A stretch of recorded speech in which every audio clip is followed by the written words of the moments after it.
সুপ্রিয় দর্শক, একসময় দলের হেভিওয়েট নেত্রী ছিল রাজন্য হালদার। তারপর আরজিকর কাণ্ডে মহিলা চিকিৎসকের মৃত্যুর ঘটনার প্রতিবাদ জানিয়ে একটি ফিল্ম তৈরি করেছিল রাজন্য। আর সেই শর্ট ফিল্মের তীব্র বিরোধিতা করেছিল রাজ্যের শাসক দল তৃণমূল কংগ্রেস এবং বাংলার মুখ্যমন্ত্রী মমতা ব্যানার্জি। তারপর থেকে আর সক্রিয় রাজনীতিতে সেই রকমভাবে দেখা যায়নি রাজন্য হালদারকে। আর গত পরশু যে ঘটনা যাদবপুরে ঘটে গিয়েছে, শিক্ষামন্ত্রী ব্রাত্য বসুকে ব্যাপক মারধর করা হয়েছে, সেই ঘটনা নিয়ে এবার মুখ খুলেই বিস্ফোরক মন্তব্য করলেন রাজন্য হালদার। রাজন্য হালদার এবার যা বললেন তাতেই একেবারে চমকে উঠল মুখ্যমন্ত্রী মমতা ব্যানার্জি। বাংলা তো বটেই, গোটা দেশের নামী শিক্ষা প্রতিষ্ঠানগুলির মধ্যে অন্যতম হলো যাদবপুর বিশ্ববিদ্যালয়। গত পরশু সারাদিন সেখানে দেখা গিয়েছে একেবারে নৈরাজ্যের ছবি। ইতিমধ্যেই সোমবার বামেদের তরফ থেকে ছাত্র ধর্মঘটের ডাক দেওয়া হয়েছে। অন্যদিকে গতকাল সন্ধ্যাতেই রাজ্যের শিক্ষামন্ত্রী ব্রাত্য বসুর ওপর আক্রমণের তীব্র নিন্দা করেছে তৃণমূলের সাংসদ বিধায়করা। এমনকি বামেদেরকে হুঁশিয়ারিও দিতে শোনা গিয়েছে তৃণমূলের তরফ থেকে যে মাত্র 1 মিনিটে যাদবপুর দখল করে নেওয়া হবে।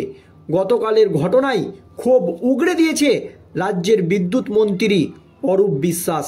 তিনি বলেন, শিক্ষামন্ত্রীর গাড়ির চাকার হাওয়া খুলে দেওয়া হচ্ছে, শিক্ষামন্ত্রীকে মারা হয়েছে, ওরা আজ যাদবপুরে গণতন্ত্রকে ধ্বংস করেছেন।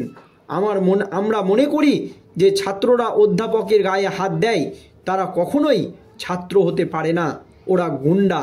এই গুন্ডামির বিরুদ্ধে তৃণমূল রাস্তায় নামবে, এই হুঁশিয়ারি দিয়েছিল রাজ্যের বিদ্যুৎ মন্ত্রী অরূপ বিশ্বাস। আর এবার এই নিয়ে মুখ খুলেই বিস্ফোরক মন্তব্য করলেন তৃণমূলের এক সময়ের হেভিওয়েট নেত্রী রাজন্য হালদার। আর রাজন্য হালদারের এই মন্তব্যের পর রাজ্য রাজনীতিতে একেবারে শোরগোল পড়ে গিয়েছে। কি জানিয়েছেন রাজন্য হালদার, দর্শক দেখুন। রাজন্যবিহীন যাদবপুর কি তৃণমূলের জন্য আরও কঠিন ভূমি হয়ে উঠেছে? এই প্রশ্নই এখন উঠে যাচ্ছে রাজ্য রাজনীতিতে। আর তখন মুখ খুললেন রাজন্য। স্বাভাবিকভাবেই গতকাল ব্রাত্য বসুর ওপর এমন হামলায় এই প্রশ্ন উঠেছে। গতকাল শনিবার ওয়েব কুপার একটি অনুষ্ঠানে যোগ দিতে গিয়ে যাদবপুরের কিছু ছাত্র আন্দোলনকারীদের বিক্ষোভের মুখে পড়েন তিনি। এরপর ধস্তাধস্তিতে আহত হন রাজ্যের বর্তমান শিক্ষামন্ত্রী ব্রাত্য বসু। যদিও এই ঘটনায় তৃণমূলের তরফ থেকে অতি বাম ও বাম সংগঠনগুলির বিরুদ্ধে অভিযোগ আনা হয়েছে। রাজ্যের শাসক দল তৃণমূল অথচ বছরের পর বছর ধরে যাদবপুর কিংবা প্রেসিডেন্সি বিশ্ববিদ্যালয় বাম কিংবা অতিবাম সংগঠন দ্বারাই প্রভাবিত। এই দুইটি বিশ্ববিদ্যালয়ে কোনোভাবেই দাগ ফোটাতে পারেনি শাসক দল তৃণমূল ছাত্র পরিষদের সদস্যরা।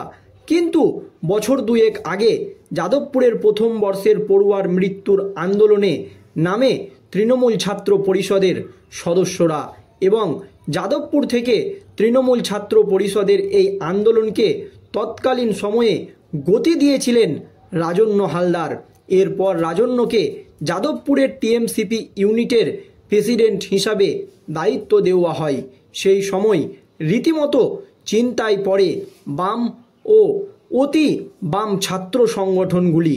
যদিও এরপর দলের নাপসন্দ একটি শর্ট ফিল্মে অভিনয় করে এবং সাংগঠনিক দায়িত্ব থেকে সাসপেন্ড করা হয় হেভিওয়েট তৃণমূল নেত্রী রাজন্য হালদারকে। এরপর গতকাল যাদবপুরের ঘটনাতে কমবেশি সবারই জানা। এর আগে যাদবপুরের ছাত্র আন্দোলনকারীদের মুখ হয়ে পড়েন বর্তমান তৃণমূলের ছাত্র পরিষদের রাজ্য সভাপতি তৃণাঙ্কুর ভট্টাচার্য। সেই সময় যাদবপুরে রণংদেহী ভূমিকায় দেখা যায় এই প্রাক্তন তৃণমূল ছাত্র পরিষদ নেত্রী রাজন্যকে। কিন্তু গতকালের ঘটনা নিয়ে কোনোভাবেই রাজন্যের অনুপস্থিতি তৃণমূলের জন্য মাইনাস পয়েন্ট বলেই মনে করছে রাজনৈতিক বিশ্লেষকরা। এই নিয়েই প্রশ্ন উঠছে, এই বিষয়ে রাজন্য হালদারের দাবি, হয়তো আমি থাকলে এই আক্রমণের সুযোগ পেত না দুষ্কৃতীরা।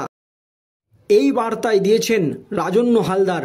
তৃণমূলের উচ্চ নেতৃত্বকে স্মরণ করিয়ে দিয়ে রাজন্য হালদার পরিষ্কার বলে দিয়েছে, আমি একটি ঘটনার প্রতিবাদ করেছিলাম, কিন্তু সেই প্রতিবাদের জন্য হয়তো আমাকে সাসপেন্ড করা হয়েছে, কিন্তু যে শর্ট ফিল্ম নিয়ে যে শর্ট ফিল্মের জন্য আমাকে সাসপেন্ড করা হয়েছে, সেই শর্ট ফিল্মে সেই রকম কোনো কিছুই নেই, তারপরও আমাকে সাসপেন্ড করা হয়েছে।